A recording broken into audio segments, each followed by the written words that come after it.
বিবেকানন্দ বিচার মঞ্চ অনুমোদিত রাষ্ট্রবাদী কর্মচারী সংঘ ও রাষ্ট্রবাদী শিক্ষক সংঘের উদ্যোগে রবিবার উদয়পুর রাজস্বী কলাক্ষেত্রে অনুষ্ঠিত হল রক্তদান শিবির। রবিবার উদয়পুর রাজস্বী কলাক্ষেত্রে বিবেকানন্দ বিচার মঞ্চ অনুমোদিত রাষ্ট্রবাদী কর্মচারী সংঘ ও রাষ্ট্রবাদী শিক্ষক সংঘের উদ্যোগে আয়োজিত মেগা রক্তদান উৎসব ও গোমতী জেলার এক দিবসীয় কনভেনশন অনুষ্ঠান অনুষ্ঠিত হয়। অনুষ্ঠানের সূচনা করেন বিধায়ক রামপদ জমাতিয়া।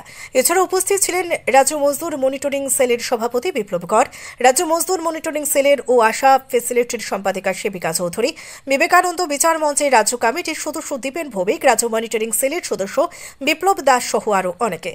অনুষ্ঠানে 51 জন রক্তদাতা রক্তদান করেন। সংগঠনের তরফে সরকারি নিয়মিত এবং অনিয়মিতদের স্বার্থ সংশ্লিষ্ট 9 দফা দাবি সনদ বিধায়কের হাতে তুলে দেওয়া হয়। উদয়পুর থেকে নিজস্ব প্রতিনিধি রিপোর্ট নবীন ত্রিপুরা। বিগত দিনে যত সংগঠন এখানে অনুষ্ঠান করেছে সবথেকে বেশি সংখ্যক মানুষ লক্ষ্য করা গিয়েছে। আপনাদের এই অনুষ্ঠান রক্তদান শেষে যে কনভেনশন বেশ কিছু দাবি দেওয়া রয়েছে, কি বলবেন এই বিষয়ে? আমরা বিবেকানন্দ বিচার মঞ্চ অনুমোদিত রাষ্ট্রবাদী কর্মচারী সংঘ এবং রাষ্ট্রবাদী শিক্ষক সংঘের গোমতী জেলা এবং মহকুমার কমিটির আজকে আমরা এক দিবসীয় কনভেনশন করছি এবং পাশাপাশি আমরা মেগা রক্তদান উৎসব আমরা করছি। এখন পর্যন্ত প্রায় 45 জন পেরিয়ে গেছে, আরও বসে আছে রক্ত দেওয়ার জন্য। তো আমরা এই আজকের এই এক দিবসীয় কনভেনশন থেকে আমরা সমাজের যত কর্মচারী আছে সারা রাজ্যে তাদের জন্য আমাদের কিছু দাবি দাওয়া আমরা পেশ করব। তো এই দাবি দাওয়ার মধ্যে উল্লেখযোগ্য আমরা কিছু দাবি দাওয়া আমি আপনাদের সামনে তুলে ধরছি।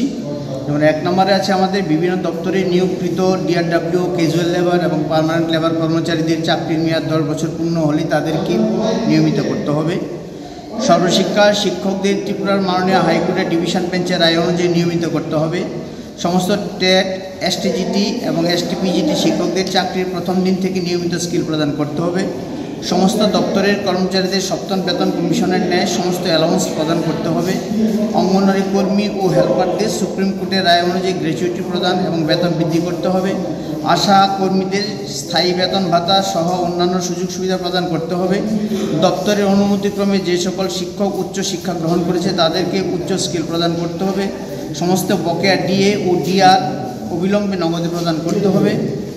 রামসা প্রকল্পের অধীনে পিজিটি শিক্ষকদের সবেতন বিএড প্রশিক্ষণ সহ বেতন ভাতা বৃদ্ধি করতে হবে এবং অগ্নি নির্বাহক দপ্তর অর্থাৎ ফায়ার সার্ভিসের কর্মচারীদেরকে পুনরায় সংগঠন করার অধিকার ফিরিয়ে দিতে হবে এবং তাদের রেশন ভাতা এবং পোশাক ভাতা বৃদ্ধি করতে হবে।